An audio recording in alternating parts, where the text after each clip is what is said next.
آج کل ہم سب ہی اے آئی سے بات کرتے ہیں، فون پر ہو یا کمپیوٹر پر، لیکن کبھی یہ سوچا ہے کہ یہ اچانک اتنی سمارٹ کیسے ہو گئی؟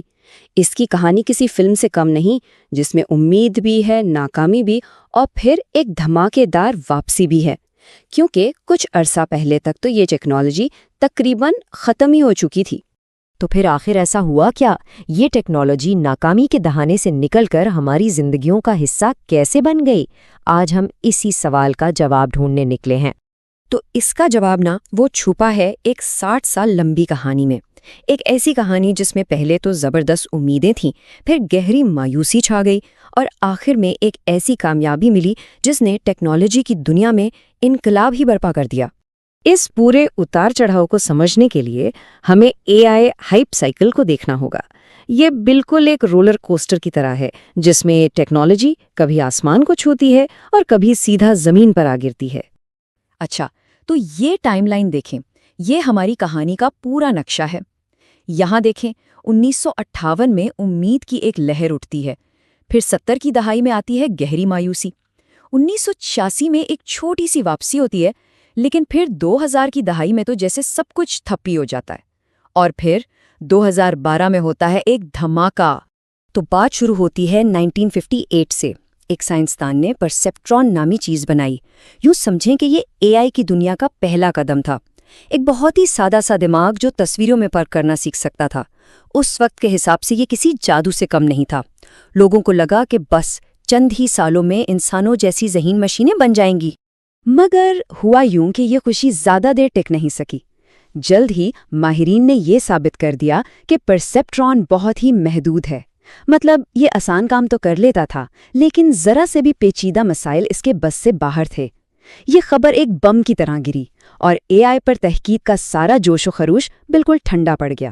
اسی کو اے آئی کا پہلا سرد دور یا اے آئی ونٹر کہا جاتا ہے۔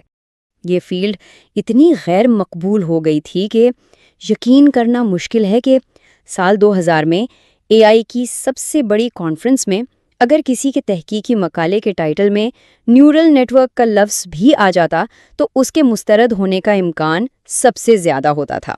مطلب کسی کو اس میں دلچسپی نہیں رہی تھی۔ لیکن پھر جب سب نے امید چھوڑ دی تھی، کہانی میں آیا ایک زبردست ٹویسٹ، ایک بگ بینگ مومنٹ۔ یہ کوئی ایک جادوئی ایجاد نہیں تھی، بلکہ 3 چیزیں ایک ساتھ ملیں اور انہوں نے اے آئی کی تقدیر ہی بدل کر رکھ دی۔ تو سوال یہ ہے کہ آخر یہ جادوئی ترکیب تھی کیا؟ 3 چیزیں۔ پہلی، بے تحاشا ڈیٹا، دوسری، انتہائی طاقتور کمپیوٹر ہارڈ ویئر، اور تیسری، پہلے سے کہیں بہتر الگوریدم۔ 2012 میں یہ تینوں چیزیں اکٹھی ہوئیں اور ڈیپ لرننگ نے وہ کر دکھایا جو پہلے ناممکن لگتا تھا۔ اچھا، تو پہلے جز کی بات کرتے ہیں، ڈیٹا۔ امیج نیٹ جیسے ڈیٹا سیٹ سامنے آئے، یہ لاکھوں تصویروں کی ایک لائبریری تھی، اور ہر تصویر پر لکھا تھا کہ اس میں کیا ہے۔ یہ بالکل ویسا ہی ہے جیسے کسی بچے کو تصویر والی کتاب سے سکھایا جائے۔ اس سے اے آئی کو سیکھنے کے لیے ایک بہت بڑا خزانہ مل گیا۔ ذرا اس کے اسکیل کا اندازہ لگائیں، صرف امیج نیٹ میں 1,40,00,000 سے بھی زیادہ تصویریں تھیں۔ یہ ڈیٹا کا ایسا سمندر تھا جو پہلے کبھی موجود نہیں تھا، اور اسی نے اے آئی کی ٹریننگ کو ممکن بنایا۔ دوسرا جز تھا ہارڈ ویئر، اور اس کا حل ایک بڑی ہی غیر متوقع جگہ سے آیا، ویڈیو گیمز سے۔ جی ہاں، گیمنگ کے لیے بنائے گئے طاقتور گرافکس کارڈز یعنی جی پی یوز اے آئی کی ٹریننگ کے لیے بالکل پرفیکٹ تھے۔ یہ ایک ہی وقت میں ہزاروں حسابات کر سکتے تھے، جو نیورل نیٹ ورکس کو سکھانے کے لیے بے حد ضروری تھے۔ اور آخر میں تھا تیسرا اور آخری جز، ایک بہتر الگوریدم۔ ایلیکس نیٹ نامی ایک پروگرام نے اس نئے ڈیٹا اور طاقتور ہارڈ ویئر کو استعمال کیا۔ اس نے تصویری شناخت کے ایک بہت بڑے مقابلے میں حصہ لیا اور سب کو حیران کر دیا۔ اس نے اتنے بڑے فرق سے جیتا کہ پچھلے سارے ریکارڈ ٹوٹ گئے۔ بس یہی وہ لمحہ تھا جب دنیا نے ڈیپ لرننگ کی اصل طاقت کو تسلیم کیا۔ اچھا، تو تاریخ تو ہم نے دیکھ لی، لیکن یہ ڈیپ لرننگ آخر ہے کیا؟ یہ نیٹ ورک سیکھتے کیسے ہیں؟ چلیں اس کے پیچھے چھپے کمال کے آئیڈیا کو بہت ہی آسان لفظوں میں سمجھتے ہیں۔ سارا کھیل دراصل گہرائی کا ہے۔ اسکرین پر دیکھیں، ایک شالو یا کم گہرا نیٹ ورک ایک چھوٹے بچے کی طرح ہے جو صرف لکیریں اور کونے پہچان سکتا ہے، لیکن ایک ڈیپ نیٹ ورک جس میں بہت سی لیئرز ہوتی ہیں، وہ ان لکیروں اور کونوں کو جوڑ کر پیچیدہ چیزیں بنانا سیکھتا ہے۔ بالکل اسی طرح جیسے وہ لکیروں سے ایک پوری مچھلی کی تصویر پہچان لے۔ اچھا، اس پروسیس کو یوں سمجھیں۔ پہلی لیئر تصویر کے پکسلز کو دیکھتی ہے اور صرف کنارے اور رنگ پہچانتی ہے۔ اگلی لیئر ان کناروں کو ملا کر آنکھیں اور پنکھ بناتی ہے۔ اس سے اگلی لیئر ان حصوں کو جوڑ کر پوری مچھلی کی شکل بنا لیتی ہے، اور آخری لیئر بتا دیتی ہے کہ ارے یہ تو ایک کلاؤن فش ہے۔ ہر لیئر پچھلی لیئر سے زیادہ پیچیدہ چیز سیکھتی ہے۔ تو یہ تو تھی ماضی کی کہانی، لیکن اب آتا ہے سب سے دلچسپ سوال کہ بھائی آگے کیا ہم تاریخ سے مستقبل کا کوئی اندازہ لگا سکتے ہیں؟ یہاں ایک بہت ہی دلچسپ پیٹرن ہے۔ اے آئی میں جوش کی پہلی بڑی لہر آئی 1958 میں اور دوسری 1986 میں۔ ان کے درمیان فرق تھا تقریباً 28 سال کا۔ پھر اگلی بڑی لہر آئی 2012 میں، جو پچھلی لہر سے تقریباً 26 سال بعد تھی۔ دیکھا، ہر بڑی کامیابی کے بیچ تقریباً 2.5 سے 3 دہائیوں کا فاصلہ ہے۔ اور یہیں سے ایک بہت بڑا سوال کھڑا ہوتا ہے۔ آخری انقلاب 2012 میں آیا تھا۔ اگر تاریخ خود کو دہراتی ہے تو 2028 کے آس پاس کیا ہوگا؟ کیا ہم ایک اور اے آئی ونٹر کے قریب ہیں، یا پھر ایک اور بڑا دھماکہ ہونے والا ہے؟ اے آئی کی تاریخ ہمیں بتاتی ہے کہ کچھ بھی ممکن ہے۔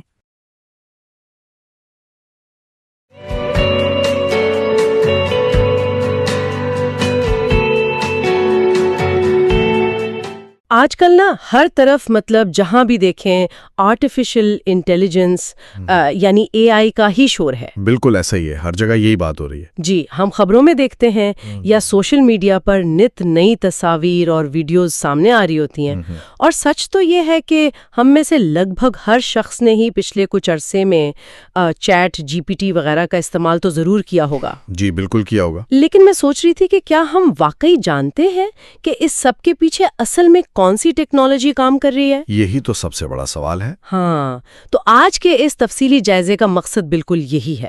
آج ہم MIT اوپن کورس ویئر کے ڈیپ لرننگ کے ایک ایڈوانس لیکچر کی بنیاد پر، جو کہ سارا بیری نے دیا تھا، بالکل سارا بیری کا لیکچر، تو اس کی بنیاد پر ہم اس موضوع کی گہرائی میں جائیں گے، اور ہمارا مشن یہ ہے کہ ان مشکل اصطلاحات کو اتنی آسان زبان میں سمجھیں کہ کوئی بھی بآسانی سمجھ سکے۔ ہم یہ جانیں گے کہ یہ کوئی جادو نہیں ہے، بلکہ اس کے پیچھے خالص ریاضی اور بے پناہ ڈیٹا ہے۔ یہ بہت اہم نقطۂ نظر ہے، کیونکہ دیکھیں جب ہم کسی چیز کو صرف ایک جادوئی ڈبے کے طور پر دیکھتے ہیں نا، تو ہم اس کی اصل حقیقت اور اس کی حدود کو نہیں سمجھ پاتے۔ صحیح۔ آج کی ہماری یہ گفتگو صرف جدید دور کے کرشموں تک محدود نہیں رہے گی۔ ہم تاریخ کے اوراق بھی پلٹیں گے اور دیکھیں گے کہ کس طرح اس ٹیکنالوجی نے کئی دہائیوں کے نشیب و فراز اور سخت تنقید کے بعد آج کا یہ عروج دیکھا ہے۔ بالکل، یہ سمجھنا بہت ضروری ہے کہ آج جو کچھ ہم دیکھ رہے ہیں وہ راتوں رات نہیں ہوا، بلکہ دہائیوں کا سفر ہے۔ چلیے اس کو تھوڑا کھول کر سمجھتے ہیں۔ سب سے پہلے تو بنیادی بات سے شروع کرتے ہیں کہ آخر یہ ڈیپ لرننگ ہے کیا؟ ہم بار بار یہ لفظ سنتے ہیں، لیکن اس کے اندر کیا چھپا ہے؟ دیکھیں، اگر ہم ڈیپ لرننگ کو اس کے بالکل بنیادی اجزاء میں تقسیم کریں تو اس کے 2 لازمی ستون ہیں۔ پہلا ستون نیورل نیٹ ورکس کہلاتا ہے۔ نیورل نیٹ ورکس، اب یہ نام سننے میں شاید بایولوجی کا کوئی لفظ لگے۔ ہاں لگتا تو ہے، لیکن دراصل یہ ایک ریاضیاتی ماڈل ہے۔ اچھا۔ اس میں 2 چیزیں ہوتی ہیں، ایک لینئر ٹرانسفارمیشن یعنی سیدھے سادے حسابی عمل جیسے جمع اور ضرب، اور دوسرا اس میں ایک خاص موڈ شامل کیا جاتا ہے جسے نان لینیئرٹی کہتے ہیں۔ نان لینیئرٹی؟ جی، یہ نان لینیئرٹی ہی وہ چیز ہے جو نیٹ ورک کو پیچیدہ فیصلے کرنے کے قابل بناتی ہے، اور جو دوسرا لازمی جز ہے وہ ہے ڈفرینشیل پروگرامنگ۔ یہ ڈفرینشیل پروگرامنگ تو سننے میں کافی بھاری اصطلاح لگ رہی ہے۔ کیا ہم اسے کسی آسان مثال سے سمجھ سکتے ہیں؟ بالکل سمجھ سکتے ہیں۔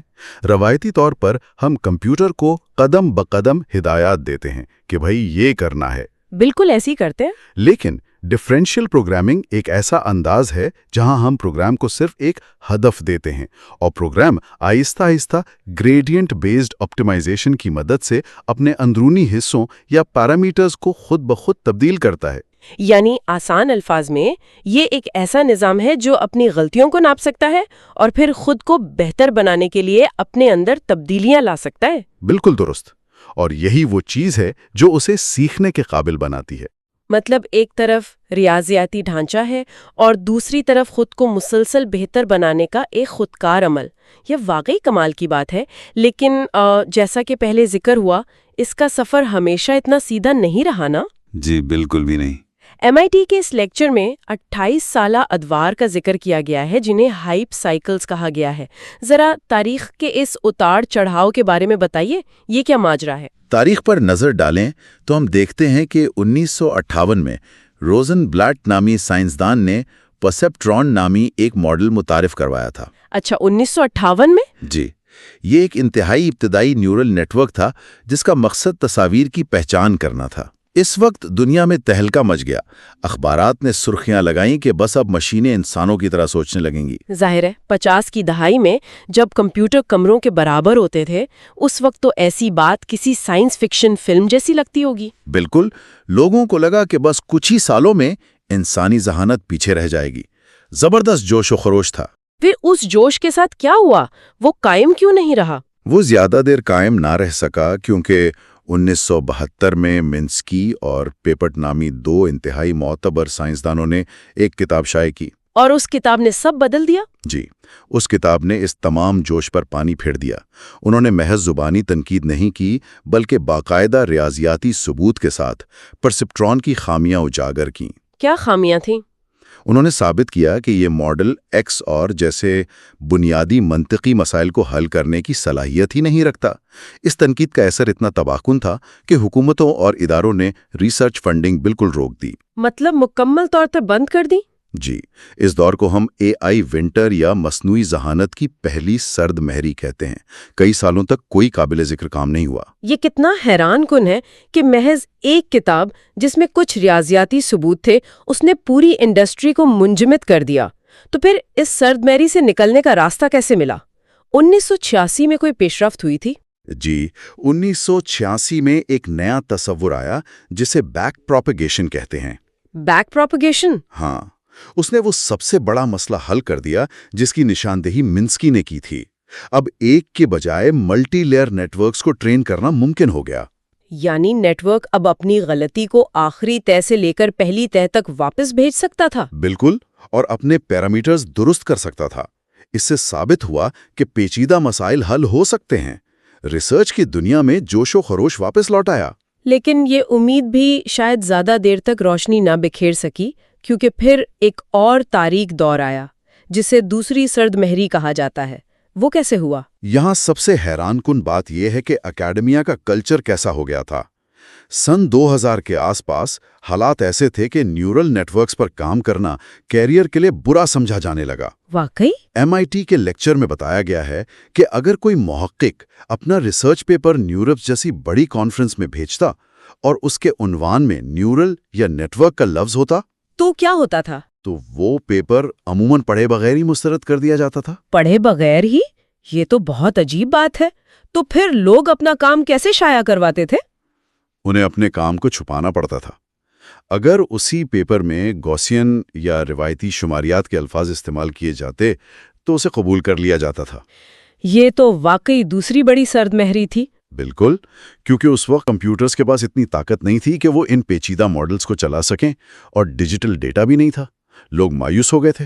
یہاں بات واقعی بہت دلچسپ ہو جاتی ہے، کیونکہ پھر سال 2012 آتا ہے اور MIT کے لیکچر کے مطابق یہ وہ سال تھا جس نے تاریخ کا دھارا بدل دیا. جی، ایلیکس کرزیوسکی کا ایلیکس نیٹ. بالکل، اور سب سے شاندار بات یہ ہے کہ اس نے کوئی نیا جادوئی الگوریدم نہیں بنایا تھا، بلکہ ایک انتہائی ہوشیار ہیک استعمال کیا تھا. اور وہ ہیک ہارڈ ویئر سے متعلق تھا. جی ہاں، اس نے دیکھا کہ جو گرافکس کارڈز یا GPUs ہم ویڈیو گیمز کے لیے استعمال کرتے ہیں، ان کی ساخت روایتی پروسیسر سے مختلف ہوتی ہے. وہ باق وقت بہت سارے چھوٹے چھوٹے حسابی عمل کرنے کے ماہر ہوتے ہیں. کیونکہ اسکرین کے لاکھوں پکسلز کا رنگ ایک ساتھ بدلنا ہوتا ہے. جی بالکل. تو ایلیکس نے سوچا کہ نیورل نیٹ ورکس کی ٹریننگ میں بھی تو یہی ہوتا ہے، تو اس نے ان گیمنگ GPUs کو نیورل نیٹ ورکس چلانے کے لیے استعمال کیا اور کارکردگی میں وہ چھلانگ لگائی جس نے پوری دنیا کو حیران کر دیا. اور اگر ہم اسے بڑی تصویر سے جوڑ کر دیکھیں تو صرف ہارڈ ویئر کافی نہیں تھا، بگ ڈیٹا کی اہمیت اتنی ہی کلیدی تھی.